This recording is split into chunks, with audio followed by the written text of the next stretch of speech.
We're now on Daf Nun Gimel Amid Beis, and the Brisa tells us before it paskins that there's no bittul in all the cases that we mentioned in Amid Aleph. Im asidim lachzor b'milchemes Yoshua. A very cryptic statement, but apparently, as we'll soon see later, that the goyim who occupied Eretz Canaan, like the Amorites and so forth, they thought that, you know what, maybe they'll win the war against the Jews and they'll retain their ownership over their idols. It's Eina B'Tela. So in all these cases where the idol fell under an avalanche, where the idol was given as collateral, where the idol was stolen by armed robbers, where the idol taken, I'm sorry, was left behind when he went to Medina Sayyam. In all these cases, there's no bittul. And we're going to see that every single case gives us a different chiddush, a different insight. Utzricha. Okay. Midalo zavna lo batla. He didn't sell it. He gave it as collateral in the hope that he'll pay back the loan and he'll get back ownership over the idol. Avol naflo le mapolis. I would certainly assume that if it's underneath an avalanche, is midalo kamafani le ema bituli batla. He didn't bother hiring, diggers to unearth underneath this avalanche his idol. Tzricha, therefore, I have to assume that no, that even though he was nafal matpolis, he still has hope. And down the line, he knows it's protected underground. So whenever he gets a chance, he'll hire the grave diggers and find this idol. And therefore, it's not bitter. Itan nafal matpolis. Mapolis, okay, he still hopes to get it back, but certainly in the case where it was stolen by armed robbers, then I would say that there's no bittul mishum desavar hamanches. Right now, it's in good hands, underneath the ground. No one's going to steal it. And kolim is to be when I get around to it, and I'm really in desperate need for my idol, I will hire the diggers to get it up. Volgan list him.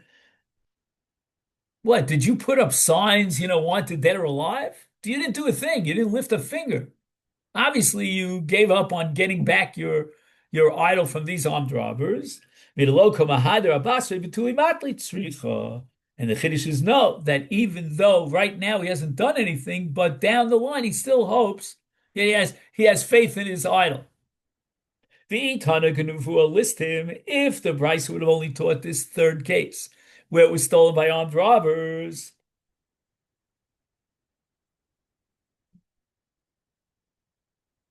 But not the case where he left it behind when he went out to Medina Sayyam. Mishum desavar yovid kacham shakle miflak palcha via Yisrael shakle. I would say there's no bittul in the case where it was stolen by thieves, because he asks himself the following question: who are these thieves?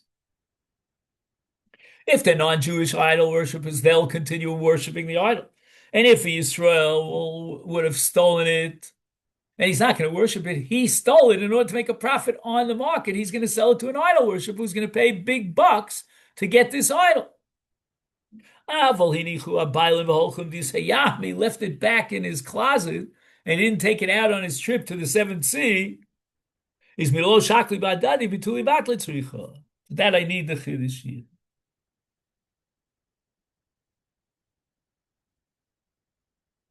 I don't know if you ever heard of the Kelmer Magid. Does that ring any bell? The Kelmer Magid was one of the Talmidim of Rabbi Yisrael Salanta, the Musa movement. And apparently in those days in Europe, there was a place where the Jews would go on vacation. It was like, the mountains in America, in New York, I mean to say, the Catskills. I forgot what it was called, Carlsberg or something like that. Anyway, so the Kelmer Magid went on vacation in this place, and he noticed when the minyan got together, a lot of the Jews in the minyan didn't have talesim. They had left their talis behind. It's like this guy who left his getchka behind. So the Kelmer Magid got up before Musaf on Shabbos, and he said the following. I want to tell you a story. There was a Jew in a city, and he left his talus behind. And one of the members of his family hears a crying baby in the middle of the night. And he goes to see, where's this baby crying from? And it turns out it was the talus that was crying. Where's my master? He left me behind. So the Kelmer Maggid said the following. We're all going to eventually go on a very long journey. And we won't be leaving our talus behind. Our talus is going to come with us on that journey. But talus, Vetzach, why are you crying? What's this cryptic statement about, they're going to come back from the battles of Yoshua? What's going on? Are these goyim going to come back to reclaim their idols after they were destroyed by Yoshua? Hachi kamar. Im asidim lachzor harehu kemulchemes Yoshua. The ain la betela. If this guy believes in his mind that he's going to return at some point in the future to take the idol, even though his Amorites are fighting a battle against Yoshua, don't worry about it. We'll come back and reclaim our idols. Is ain la betela. That's not bit. They're still holding out for their deity. So the Gemara asks, what was the special chiddush here about the battles of Yoshua? And the Gemara says that's only on the side. Milsa agav urcha kamashbalon. Incidentally, he's telling me ki had yom Rabbi Yehuda Marav Yisrael shezakaf leveino lahashnos law. Remember, we discussed about the fact he used to take the bricks and stand them up, put a brick on top of two other bricks that were vertical and one horizontal, and they would pray. So a Jew did that. And before he got a chance to worship it, he didn't get a chance to bow down, but a guy came bow down, Zara.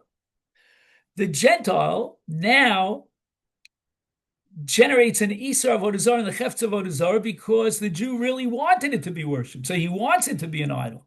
And it's almost as if the guy is working as his shliach, as his agent. Minola dasara. How do we know that the guy could prohibit something which is not his? And we have a principle, Ein Adam Osa Davar She'ein Shelo. Rabbi Lazar, B'tchila Shel Eretz Yisrael. When the Jewish people entered under Yoshua's military leadership into the land of Israel, and here's the deal. You have to destroy their Asherah trees. Why? Because they own those trees, and therefore when they worship them as an Asherah, they generated an Isur. They don't own those trees. We have a concept that Eretz Yisrael muchzekes ilonim avoseinu. From the time that Avraham Avinu walked around the boundaries of Eretz Yisrael, Negbov, Tzafon, it was his. And we inherited the land of Israel. They were only usurping the land and occupying our land.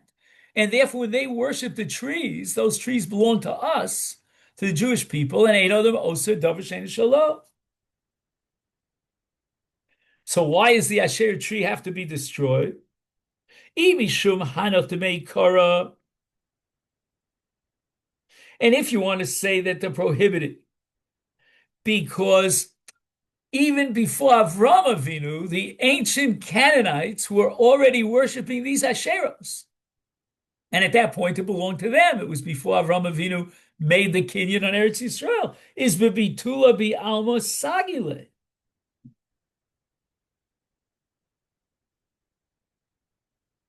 Why should we assume that these Asheros, which legally became Avoda Zara, remain Avoda Zara. Certainly they were Mavatal it.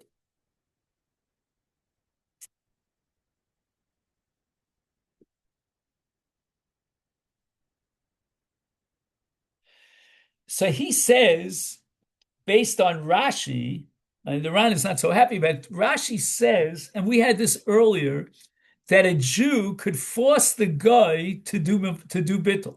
Do you remember that? And here also, Rashi says that bituli bi'al masagile, all the Jews had to do to be matir all the asheros, is force the goyim to be mevatel. Okay, now we get into a very radical chiddush of the Gemara. The Jews worship the egel. Unbelievable. The Gemara says that once the Jewish people worshiped the egel, they basically accepted Avodah Zara all over the globe. And therefore, he also of the Kacham, when the Goyim came and they worshipped the Asherah post the Chet HaEgel, Shlichus Adid, they are really operating on behalf of the Jewish people. Unbelievable. When the Jewish people worship the Egel, then it's like a carte blanche. It's like a green light to allow and hope that Avodah Zarah will spread and be perpetuated, and the Goyim will come and worship all the trees. Is Hachinam Yisrael Shizakaf Levena Goli Daiti Nichlev was Kochav Miki also Vikocham Palachle Shlichusadi Dekavid. So too, if the Jew puts up this upright brick with the intention of worshiping it, and now the guy comes and chaps the tzii and he worships it before the Jew gets to worship it, the guy is operating on behalf of the Jew, and therefore he generates an Isra Avodas Kochavim. Fracting Gemara Vidilma Egel Hu Denichle B'Midi Achrini Lo. Maybe they believed in the Egel. The Egel itself has some sort of supernatural power. After all, it was created magically when Aaron threw the gold and so forth into the fire. And maybe they only want to worship the Egel. They don't want to worship every tree on the face of the earth. When the Egel was built, it came out of the fire, the people used the word Elohecha in the plural. They didn't say Ela Eloha Yisrael, that this is the God of Israel. This reveals their intention to worship many, many deities. Now, I'd love to go through the parsha in Kitisa of the Chet Egel and see if any of them first should quote this Gemara. I mean, it really adds a whole new dimension to the Chet Egel. Gemara asks, Ema kol devahadi egel nitasru mikav yeluch nishtere. Okay, so there was a period of time when the Jews wanted idolatry, but then they did tshuva. And after they did tshuva, the Goyim could not come along, and just because a Jew thought maybe he should, and ask or something. No. The Jews did tshuva. And the Gemara says, Man mochech, we don't know whether or not we can identify which Asherah trees were worshipped before the Egel, which were after the Egel, or after they did tshuva, before they did tshuva, we don't know, and therefore we have to prohibit all the Asherah trees. So it comes out, according to Maskona, this Gemara, when the Torah says, Ashreim tisrafum ba'esh, burn all the Asherah trees in Eretz Yisrael. Lo pashut. It's not such a simple thing. It's a matter of suffix. We don't know. They really didn't own the land, so they could not serve it. It was only midin shlichus. If the Jews wanted it to be worshipped, but we don't know if the Jews wanted it to be worshipped. Maybe they worshipped it after the Jews did tshuva from the Chet HaEgel. The Mishnah says, there was an idol, and the idol worshippers just abandoned it. So the Mishnah makes the following distinction. B'shas shalom, if it was a time of peace, and it wasn't that the worshipers were fleeing as fugitives, then by the fact that they under their own free will, decided to leave it behind and abandon it, that itself is bittul. And as I said before, this is a category of bittul that has nothing to do with physically changing the idol. However, if it was Shas Milchama Asura, if they just ran away because there was a war and they were fugitives, then we don't assume that they deliberately abandoned their deity because they don't believe in it anymore, but rather they hope to come back after the peace is restored. Bimusayos Shomalach. Excuse me. Okay. Now, in those days, the king would come with his whole entourage, would go from city to city, and the idol worshippers would place pedestals on the roads and put the idols on top of these pedestals so that whenever the king passed by, he would get off his carriage and he would bow down to the idol. And these are called bumusios. These are these pedestals upon which the idols were set. Hare elu mutaros. This was all a temporary kind of measure.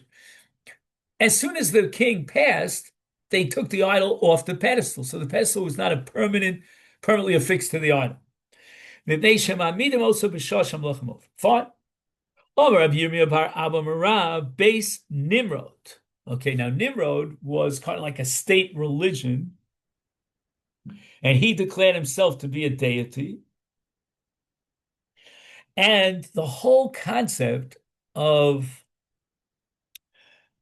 Migdal Bavel, the Tower of Bavel, was to create some sort of an idol worshiping ritual. And this was part of the rebellion of that generation against Almighty God. Now, he points out here that according to some Rishonim, the tower itself was worshipped. Anyway, Harei kavodas kocham shenichu ovdea b'shas shalom umut.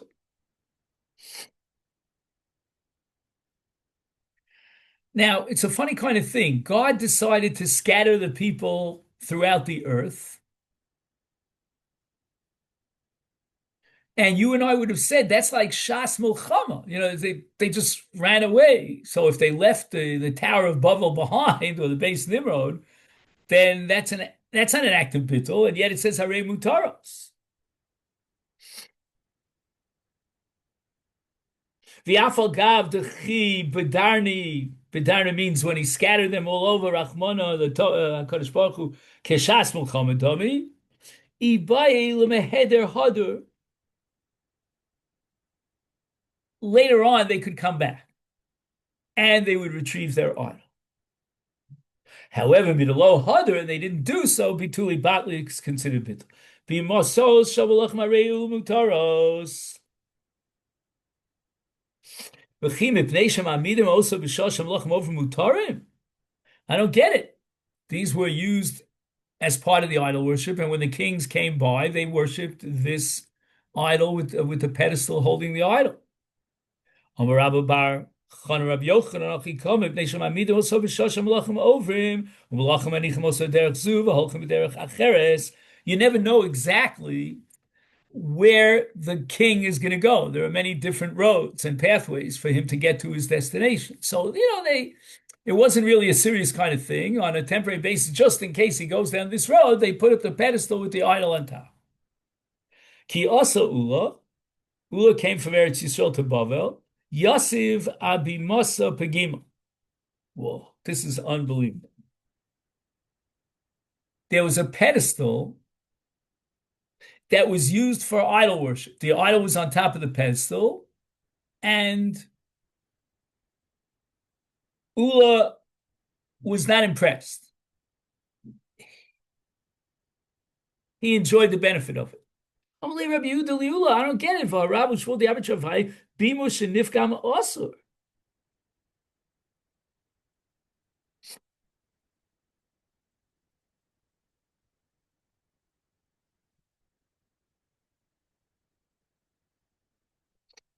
It seems that, according to Rav and Shmuel, even if the pedestal becomes damaged, they fix it and they still consider it as part of the Avoda Zara.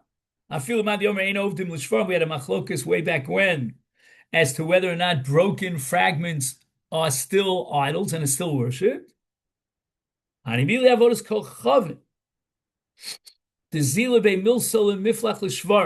one who says that they don't worship a shattered piece of the idol, that's because it's degrading that the idol, came apart and it's all in fragments. But the pedestal doesn't bother him. You know what? If it's damaged, he'll get it fixed. And therefore, based on this, I don't understand how Ula was able to sit on these pedestals and enjoy them. There was no bittul. So Ula responds, "Man Yov lemiafra de Rav Shmuel malina." He says, "I have great deal of respect for Rav and Shmuel. I would take the dust of Rav and Shmuel and put it in our eyes. That's how holy they are." Rabbi Yochanan Reish Lakish Damri Chavayu Bima Shenifkam Mutter.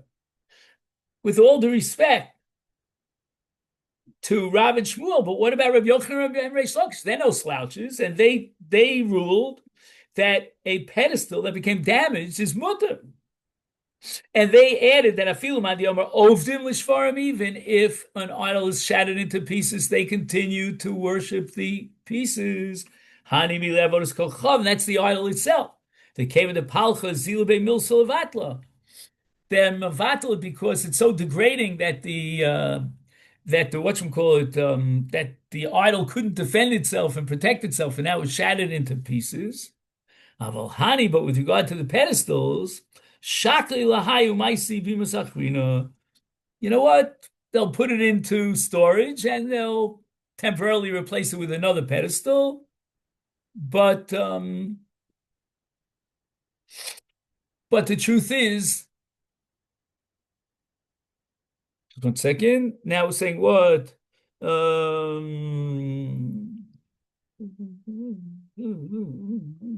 So, right. So even though there's no bittul with regard to the idol itself, because according to this Madiyama, they will continue to worship the shattered fragments of the idol, but in the case of the pedestal, they'll replace it, and therefore they mevatel that pedestal.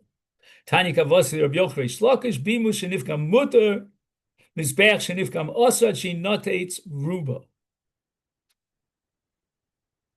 Hechi domi bimus, hechi domi mizbeach. So we have a distinction between bimus, the pedestal for idol worship, and the mizbeach, that the idol worship is built to sacrifice on top of this altar. On Rabbi Yaakov Bar Idi, on Rabbi Yochanan bimus even achas, this pedestal is made of one stone, and once it's nifgam, once it's damaged, then that's bittul, and they'll replace it with another one. But mizbeach is havonim harbe. An altar is constructed by adding many, many different single stones together.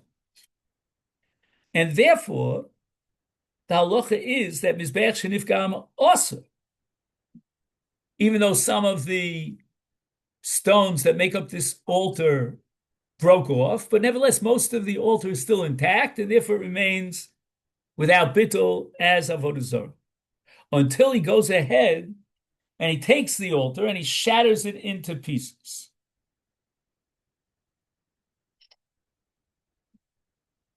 And we'll finish up with Chizkiah here on Daf Nun Dalid, Chizkiah Mikra. Where do we see in the pasuk that the idolatrous altar was made up of many, many different stones? And then only when you take apart most of the stones is there bittul. And the pasuk is, and this pasuk is in Yeshaya, referring to the sins of the Jewish nation when they will be pardoned when they destroy the altars of idolaters. Besumo kol avni mizbech, when he makes all the altar stones like ground chalk stones. Iika The avnei gir minutzopos, like ground chalk stones, and ground chalk stones are crushed and damaged. That's the symbolism here. Lo yikumun asherim v'chamonim. No longer will offerings to Asherah trees and sun idols be brought up on them. Their owners would nullify them. Ilav, but if the stones of the altar, at least most of them, are not broken down, yakumu, then they will still bring up sacrifices on this altar, and therefore it retains its status as avodas kochov. Okay, then this is where we'll stop for today, and I wish you a great day.